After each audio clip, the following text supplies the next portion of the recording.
Hello and welcome to Wrestling in Mom's Basement, Week 20. I, of course, am Patrick Young. This guy to my right is the number one wish for all girls under the mistletoe, Joe Vanino. Thank you. You're welcome. I can think of a few out there. Yes. I'm probably wishing that. Let's name them. Hector. She's already pretty late. Has a very strong masculine name, too. Yes. Or Helen. As in, Helen loves Louise. Yes. Or Louise loves Helen. Yes. Inside joke. Oh, we usually explain our inside jokes. That's not so inside, I guess. Yeah. No more. On an episode of SmackDown 2009, somebody held up a sign on Old Man's Return to SmackDown. Louise. Yes. We still don't know who Louise or Helen are, but to our love, we send our love to our lovers, Louise and Helen. Not our lovers. The lovers on our podcast, Louise and Helen. There may be a Louise and a Helen on the podcast. And we may have just hooked you up. If there's a Louise and Helen, please comment below so you know things can happen. Right. Before we get to the news for the week, just a few housekeeping things to get out of the way. Just go. For one, if it sounds like I'm nasally and all that stuff, it's because I've actually been dealing with a pretty bad cold over the last 2 days. We've actually been filming this. We're actually filming this later in the week than we should. Yes. So, and we had that little discussion last week about him not coming out on Black Friday normally, and he said, I do come out on Black Friday. He didn't come out on Black Friday. Yeah, because I had a cold, though. Told y'all. I was ready and willing to do it until the cold hit. Yep, so. I know, but you still stuck to my word. Yes, I did. So now it's Black. It's a self-fulfilling prophecy. It's a Black Sunday. Yeah, while we're filming this. Yes. This is dark out, that's what Black Sunday. Well, isn't usually when we're filming always dark? So it's always a Black Friday. Now, not only that, just to know that he's sick. Yes. That's what you need to know. The other stuff, we had our best week ever last week. Good.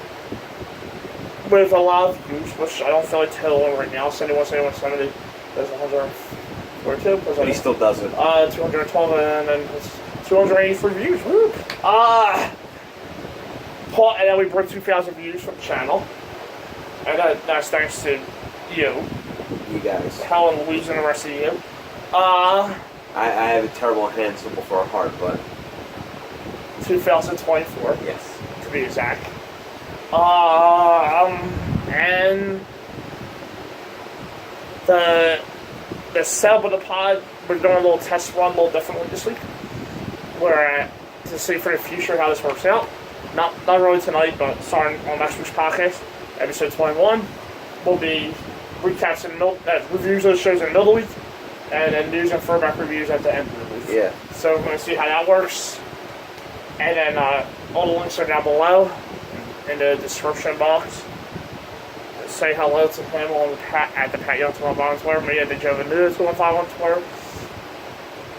The podcast at WrestleIMB on Twitter. The Instagram account, WrestleIMB, and our friend Isaiah and his photos, which I believe he actually did get some new followers this week. Yeah. So, if it's from you guys, thank you. From him, thank you. Yes, at IBS_photography on Instagram. Yes. Now we're get to the news, and what also change up in the news will be we're going to just cover the big stories of the week so we don't repeat ourselves for other small news stories that have to do with the big news anyway. Yeah. So there we go. Alright. A few weeks ago, Sami Zayn and Kevin Owens were sent home from WWE's European tour like misbehaving school children. However, only one of them has been laid out detention, I guess. A report from the Wrestling Observer newsletter claims that Kevin Owens has been absolved of any backstage heat regarding his actions, but that Sami Zayn may still be under scrutiny. Allegedly, some of this is due to Zayn's personality backstage, and this word, I don't know what the Wrestling Observer put, and his liking to be very vocal about creative decisions that he doesn't agree with.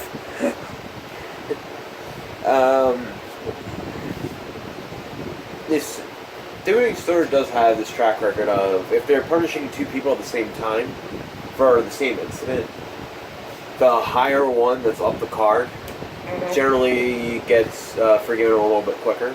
Yeah. You can go back to what's that? The curtain call, Madison Square Garden, where Shawn and Hunter were still there in WWE.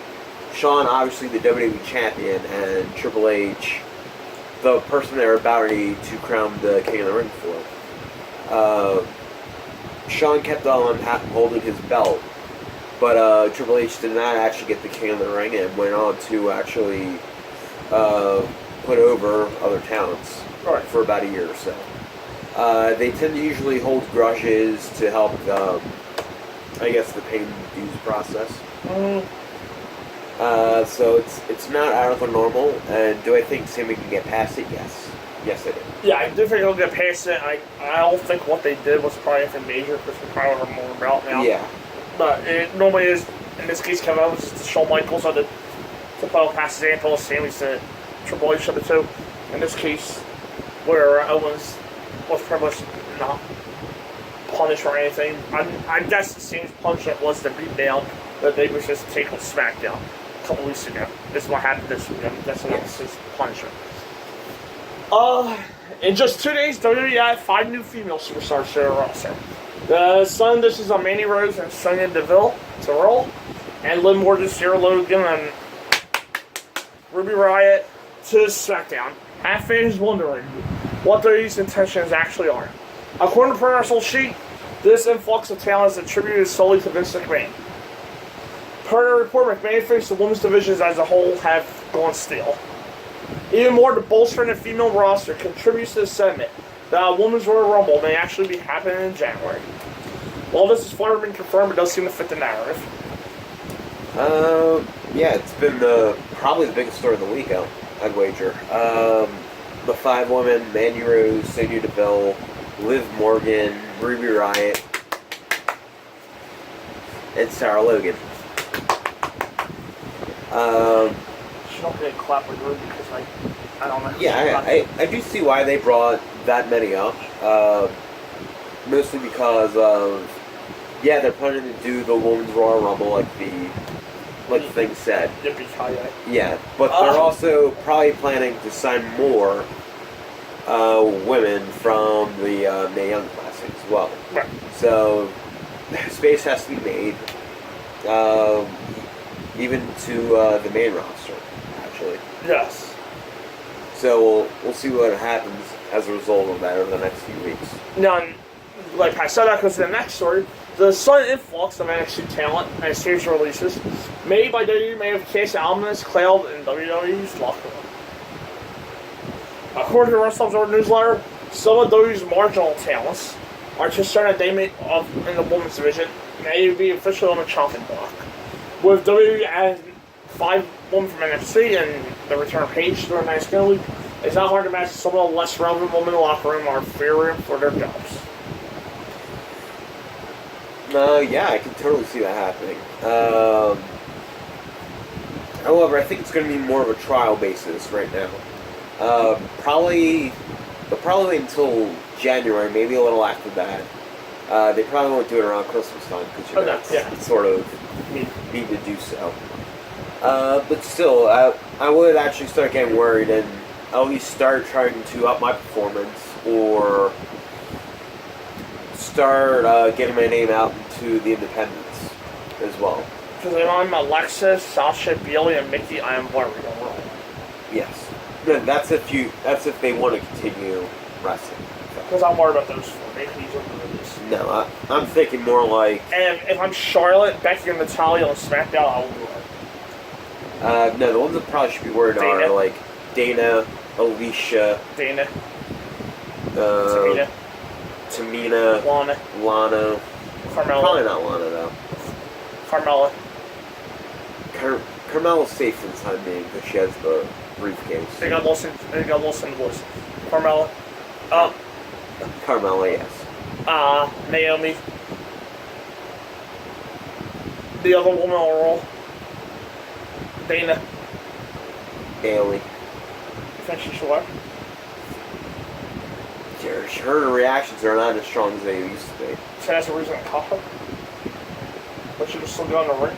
She can still go. Nobody that you mentioned could go in the ring. Yeah, it's true. There's somebody else should go. I'm not naming names. Because it was a report that came out earlier today on Sunday. Until we know who Nia's talking about, who's by shaming her, Sasha. I keep my mouth shut. I'm going to put a disclaimer on that. The reports have been that... No, there's not reports. Nia says she's getting bullied in her own backyard where she gets changed. Yeah. So somebody in the real woman's locker room. Before the video, we were actually speculating on who it could be. Yeah, and we'll speculate for you. And one of our speculations is Sasha. Not saying she doesn't. It's not saying she's automatically guilty. It's just us pure guessing. Well, let's all knock it down. It's pretty much what we do in these videos anyway. Let's knock it down for the way we did it real quick, because it's very obvious it's Sasha, but it'll be nice. Alright. Alexa's her best friend. Maurice is good friends with them. That knocks those two walls out. Mickey was by shamed by their own company on TV, so it's definitely not Mickey. Paige, Mandy, and Sonya just got there, so it's definitely not them. Alright. Dana don't matter. Dana won't do that. She seems like she's just lost. The JoJo is dating somebody heavy, so obviously she's not gonna do that. Renee's too sweet. Charlie will never do a thing like that. Charlie's practically like my little sister. If I had a little sister. The other lady, I'm not mentioning right now because I can't think of her name. She didn't know it either. Billy. Yeah, Billy and Nia, I think were always cool. It was down to Alicia and Sasha. And I met both of them countless times. 2 for Sasha. 3 for Alicia, or 2. And I can tell you, Alicia's incredibly sweet. She's just lost. She's a lost cause. So it's not her. Sasha kind of has a history this year of being a bigger star than she thinks she is on the main roster. So clearly it's her, but she needs to be fired if it is her. Because we don't have time for that. So, sorry, goodbye. Even though I like Sasha better than Nia, it doesn't excuse her from doing that. Now, I'm not saying it's Sasha, I'm just 99% sure it's her. It's just us speculating. Yeah, but I'm 99% sure now. I will confirm that from my end. Because my process of elimination. And then Sasha and Alexis, of course Sasha would probably go like Alexis' best friend. That was just so petty. Girl was old that, plus she was old at NXT as she was. She goes to the main roster, she's barely relevant. Close up her name alone. And yet she's all of something and she's all that. Honey, like Bully Ray told you, you should be lucky you have stalkers. Because it's when the fans don't care about you that you're going to be gone. And irrelevant. And Sasha's irrelevant right now, currently. Again, this is just our views and opinions. Yes, but more than likely I do think it's Sasha. And not from any of our sources we use, which this week is whole bunch of people. Wrestling Observer, Pro Wrestle Sheet, and other people. And HIC stuff. Somebody. Yeah, because we really should start doing that because. But in my none of the stuff we've ever said it comes from. Yeah, I know, but this is coming from the heart. I do believe in Sasha. Asuka was all the woman. Hell no, Asuka's not going to do that. So it was always Sasha because she's just jealous. Let's all be real. Girls got to her head, and well, my process of elimination is Sasha. That's all there is to it. Not saying she should be fired, but if it is her, she should be fired. Or whoever it is. That's just bullying and wrong. But Nia being a strong, sexy, powerful woman, it's just letting Sasha get away. Go on you. I would just blur her name out loud, whatever the hell the bitch was. Nia, you can take them. And Nia, you're safe. Your job's secure. You realize who your cousin is? Yeah, so I would just blurt them out on social media. Let it be known that Sasha, or whoever, is a bitch. Alright. Now, speaking of bitches, Finn Balor. Finn Balor's a bitch, apparently. No, but he didn't buy Shane nobody. Because people buy Shane him too. I find it's a decent enough segue. Because if you look at how fat he is. Well. He is. He does have some. I was setting you up for his story. He does have some body fat on him. No, he doesn't. Yes, he does. No. Yes. Finn's slide down WWE may be more than just a temporary funk. Newspaper artists that asserted that this A had gone cold on Finn Balor, which resulted in him losing an opportunity to face Brock Lesnar for the Universal Championship at the Royal Rumble. However, a new report says Balor was never slated for a match, as McMahon doesn't see him deserve it at such a stage.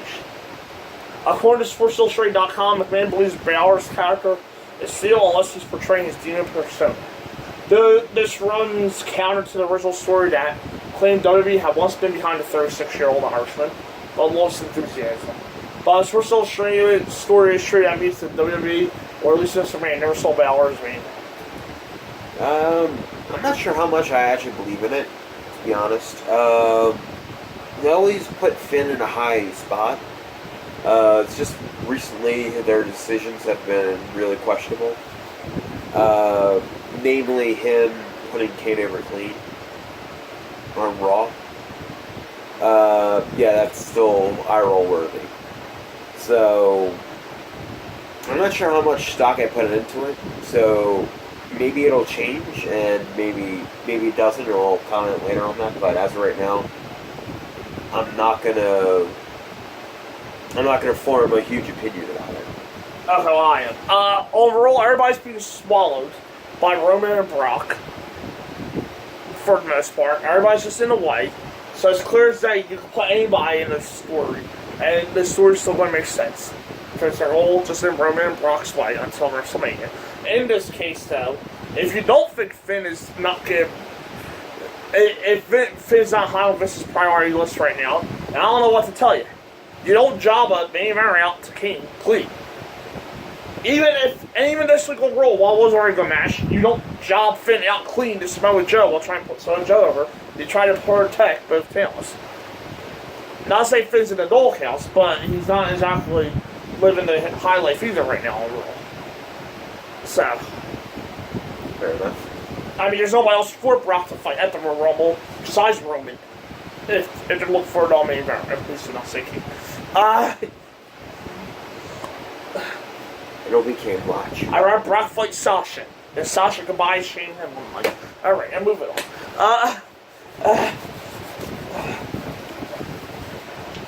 And speaking of Royal Rumble, our nice story of the week. The Royal Rumble returns to Philadelphia for the first time since 2015. Yeah. It's like the biggest booze Roman's ever received. Maybe except for Orlando this year. Where the anti-Roman Reigns movement may have peaked. As the Big Dog still told his cousin The Rock, the Philly fans viciously rejected him as the Royal Rumble winner. While also those tests are us testy Philly fans can save our booze this year. According to KCC's, Roman Reigns will not be winning the 2018 Royal Rumble. Instead, the report serves that the last man standing will come from SmackDown, giving thus that superstar a golden ticket for a WWE Championship opportunity at WrestleMania 30. Yeah, for some reason SmackDown usually gets the Royal Rumble winner. Yes. Seasons like. However, I do like it because it's something a little bit more fresher than having either the Royal Rumble be about Roman Reigns or the winner being a former winner. But that being said, Roman will be in the Royal Rumble. Yes. Unless they're actually doing him and Lesnar at the Rumble. Oh, absolutely. Yeah. In the Royal Rumble. Unless they're actually doing him and Lesnar at the Rumble. Yeah. Which I doubt that. However, it'll be refreshing. Yeah. For it not to be about Yeah, for somebody else. Yeah.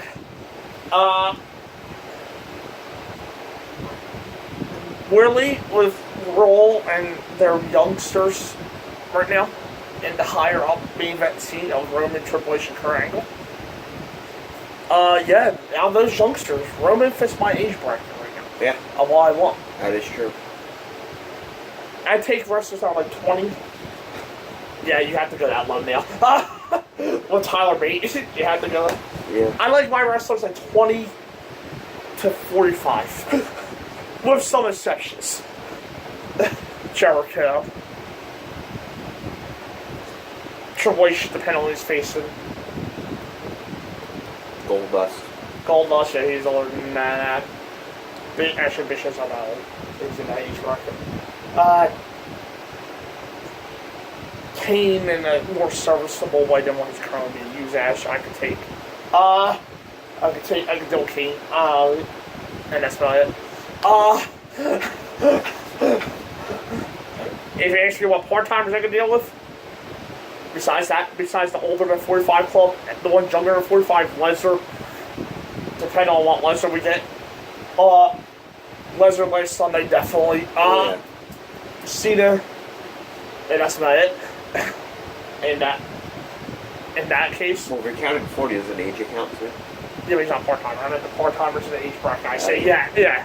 And the part-timer in the age bracket I said, within those 20 years, then that'll be Lesnar, Cena, and Orton somewhat. But, other than that, I don't need to see Taker no more. Yeah, I don't know. I think we've said this just about every week on this podcast. Let's get close to his return on the 25th anniversary, so we're going to still bring up even more pride. Yeah. I don't need to see Taker no more. I don't need to right now, I don't need to see Kurt Angle no more. No. I definitely don't need to see Shane no more.